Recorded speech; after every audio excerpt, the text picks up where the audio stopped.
Prinsip simpanan yang berkesan. Antara masalah bila kita mula simpan duit ialah kita sukar mengawal nafsu berbelanja.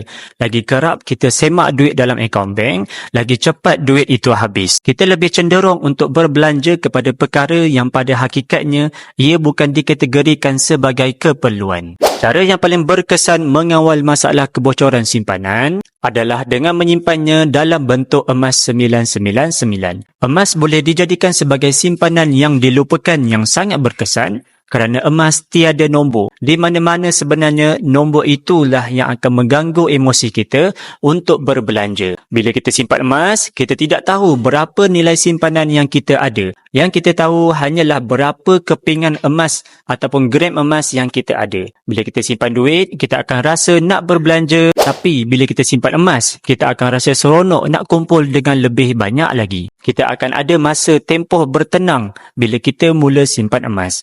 Kita tak akan sesekali jual emas-emas kita semata-mata nak tukar sport rim, nak tukar langsir ataupun perkara-perkara yang tidak penting. Bagi tuan-puan yang nak mulakan simpanan emas hari ini, boleh rujuk pin video tutorial di profil saya akan bantu sebaiknya.